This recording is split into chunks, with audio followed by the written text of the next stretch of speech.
Bab 1004. Pantas, Paula berkata dengan mulut melengkung. Saat Nona Tracy ada di rumah Wollens, bagaimana keluarga Wollens memperlakukannya? Kami sangat menghormatinya, Hartono berkata dengan tergesa-gesa. Semua orang di keluarga Wollens sangat menghormatinya dan menganggapnya sebagai nyonya. Benarkah? Paula mengangkat kening sambil bertanya. Siapa yang percaya pada tuduhan palsu Victoria dan memerintahkan pengawal untuk mengikat tangan dan kaki Nona Tracy? Ini, Hartono menjawab. Dia tidak berada di rumah pada saat itu. Tapi dia pernah mendengar bahwa Tuan Besar melakukannya. Tidak heran jika sekarang keluarga Moore tidak memperlakukan mereka dengan baik. Hah, kamu sama seperti mereka. Enyahlah. Paula mengusir Hartono pergi dengan marah dan langsung kembali ke kamar dengan kursi rodanya. Paula, Hartono meneriakkan 2 kali dan menjelaskan. Aku tidak ada di rumah saat itu. Hari ini baru kembali.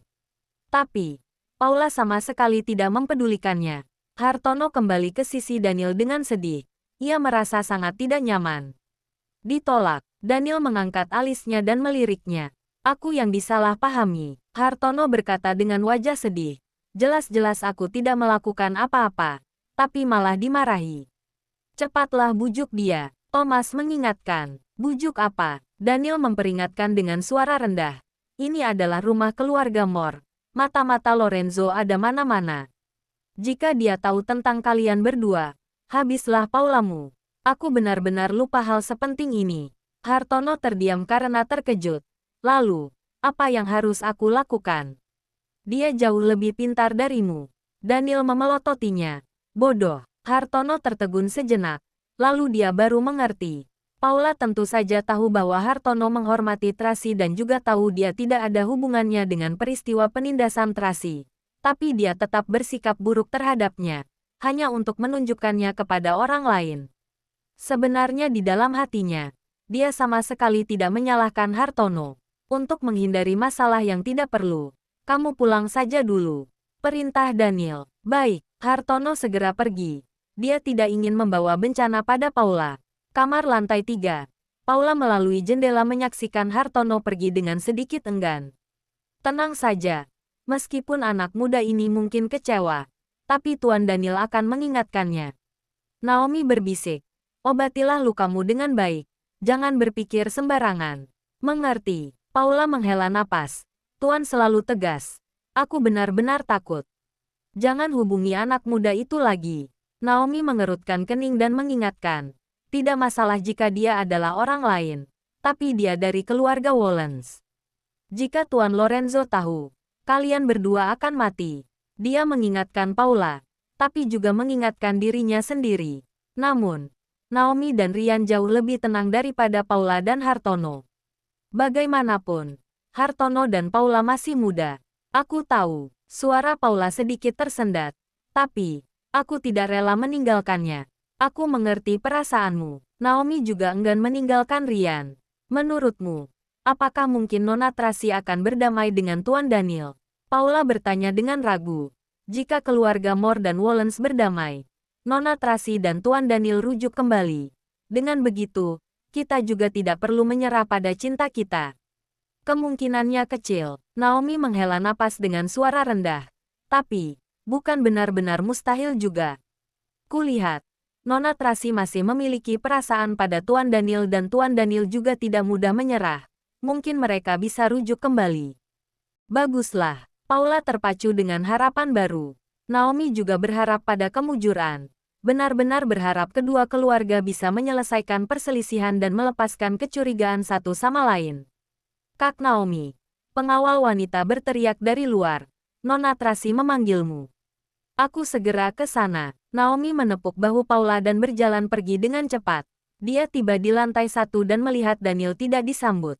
Awalnya, Naomi tidak ingin peduli. Tapi dia tetap meminta pelayan. Buatkan teh untuk Tuan Daniel.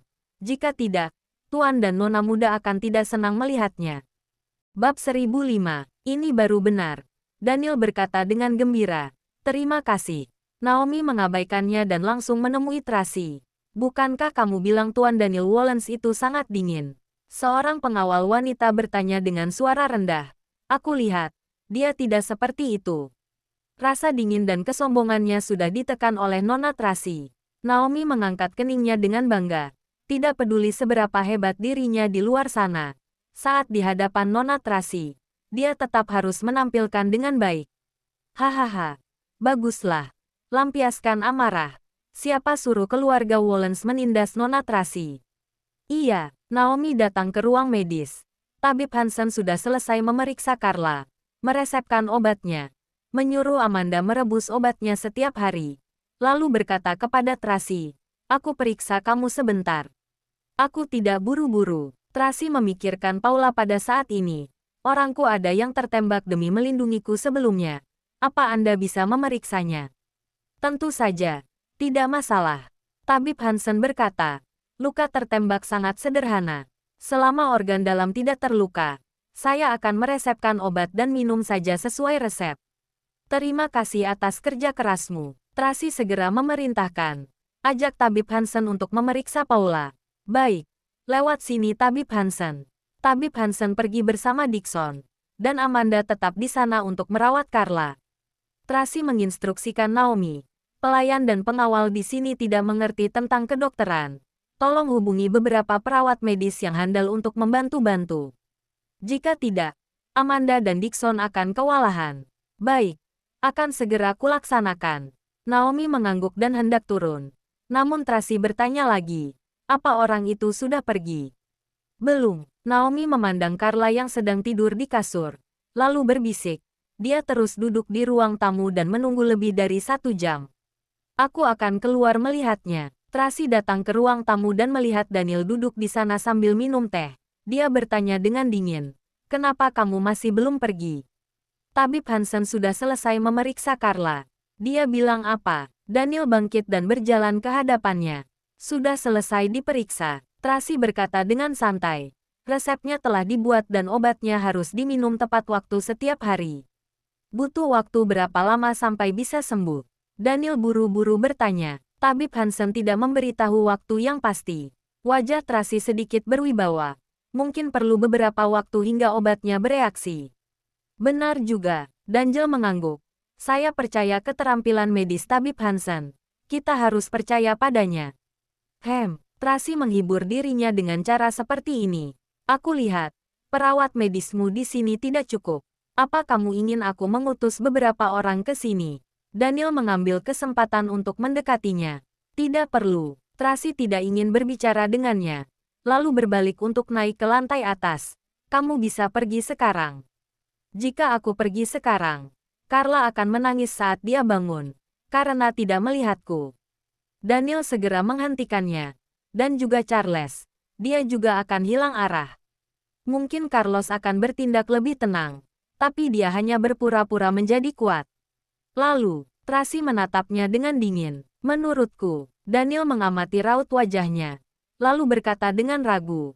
Aku seharusnya tinggal di sini selama Carla dalam masa pengobatan. Tentu saja. Aku tidak akan mempersulitmu. Aku masih bisa membayar makananku. Enyahlah. Tracy berteriak dengan marah. Bagaimana kamu bisa memperlakukan tamu seperti ini? Daniel terus membujuknya. Anak-anak akan sedih ketika mereka melihatmu memperlakukanku seperti ini. Daniel, apa kamu tidak tahu malu? Tracy marah. Bagaimana keluarga Wollens memperlakukanku saat aku berada di rumahmu? Aku tidak memperhitungkanmu demi anak-anak. Jika kamu masih menguntit di sini dan tidak pergi, aku akan menyuruh orang untuk mengusirmu. Aku juga melakukannya demi kebaikan anak-anak. Memangnya kamu tidak ingin Carla cepat sembuh? Daniel masih berkata, dia akan merasa lebih baik saat melihatku. Ini juga akan mempercepat pemulihan kesehatannya. Jika kamu tidak percaya, tanyakanlah pada Tabib Hansen. Bab 1006. Kamu pergi atau tidak? Tracy kehilangan kesabarannya. Pengawal. Michael. 2 pengawal wanita maju ke depan. Bawa dia keluar. Perintah Tracy. Baik. Pengawal wanita melangkah maju untuk mengusir Daniel. Tapi muncul tatapan tajam Daniel membuat mereka terpana. Lalu mereka berbalik melihat Tracy. Kenapa diam saja? Tracy marah. Usir. Ini. Pengawal mengetahui identitas Daniel dan hubungannya dengan Tracy. Jadi mereka tidak berani. Tapi mereka juga tidak berani menyampaikan perintah Tracy. Mereka merasa sangat bingung. Sampah. Tracy mengarahkan pistolnya ke Daniel. Enyahlah. Lihatlah kemarahanmu yang meledak-ledak. Kamu seperti ini hanya akan menakuti anak-anak. Oh, begitu Daniel selesai berbicara, terdengar teriakan ketakutan Carla. Benar saja. Amanda mendorong kursi roda Carla keluar dari ruang medis dan mereka berdua kebetulan melihat adegan ini. Amanda tercengang dan Carla menangis di tempat. Carla. Tracy buru-buru mengesampingkan pistolnya dan mendekatinya. Carla, jangan takut. Mami dan Papi sedang bermain-main. Mami, jangan bunuh Papi. Carla ketakutan. Ketakutan sambil berteriak. Papi mencintai kita. Jangan bunuh dia. Tidak. Mami tidak akan membunuhnya. Tracy panik. Mami benar-benar hanya sedang bermain-main dengannya. Setelah dia mengatakannya, dia menoleh dan menatap Daniel. Iya kan? Iya. Daniel segera mendekat untuk membujuk Carla. Carla, jangan takut. Papi dan Mami sedang main. Papi. Carla mengulurkan tangan ke arah Daniel. Daniel menggendongnya, memeluknya dengan lembut dan menenangkannya dengan lembut. Ada Papi di sini. Jangan takut. Papi, jangan pergi. Carla memeluk leher Daniel dengan erat sambil menangis dan gemetar. Aku takut. Oke, Papi tidak akan pergi. Papi akan tinggal bersamamu. Daniel membujuk Carla. Papi akan membawamu kembali ke kamar untuk beristirahat. Dia menoleh ke arah Tracy dan berkata, arahkan jalan. Tracy memelototinya dengan marah dan enggan membawanya ke atas. Thomas melihat adegan ini, lalu menghela nafas di jantung. Ternyata bermuka tebal juga bisa mencapai tujuannya. Carla, kenapa? Pada saat ini, Carlos dan Charles juga berlari keluar kamar. Melihat Carla menangis, mereka buru-buru mendekat untuk menenangkannya. Carla, jangan takut. Ada kakak di sini. Mamimu ingin Papi pergi dan Carla tidak ingin berpisah dengan Papi. Jadi dia menangis. Daniel tampak sedih. Kamu. Tracy menggertakkan giginya karena marah. Dia benar-benar ingin mengutuk Daniel. Orang yang tak tahu malu ini.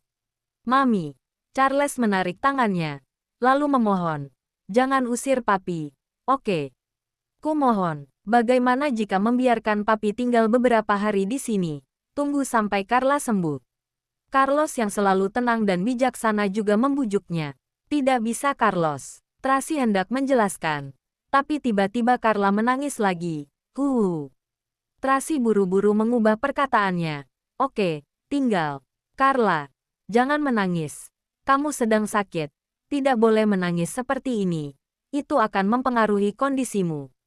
Mami, Carla melempar dirinya ke pelukan Tracy dengan genit. Lalu dia menggosok air mata dan ingusnya ke pakaiannya. Kalau begitu, Mami tidak akan mengusir Papi. Dan tidak akan memukul Papi kan? Tracy memelototi Daniel dengan marah dan mengatakan sepatah kata, iya, terima kasih. Daniel segera bangkit berdiri dan berteriak ke arah luar. Thomas, bawakan koperku. Baik, Thomas menerima informasi dan menghela napas di hatinya.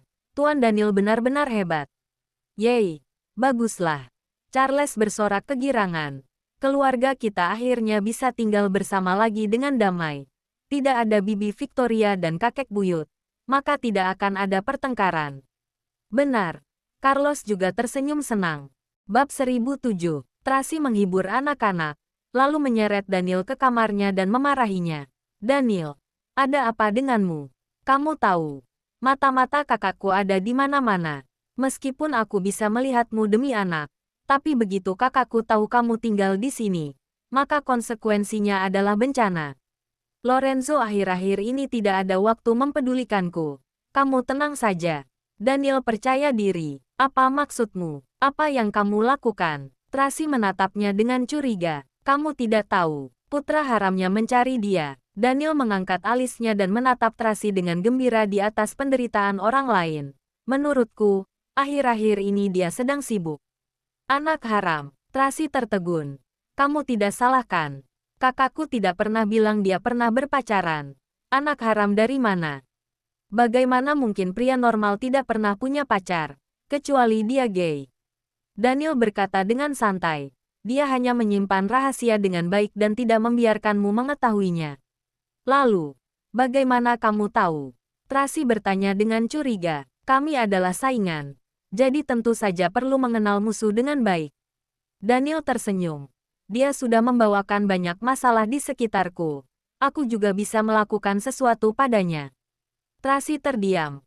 Apa maksudmu? Apa yang kamu cari orang untuk menyamar sebagai anak haramnya? Tentu saja tidak. Aku hanya bertindak sesuai keadaan yang sebenarnya. Daniel mengangkat bahu.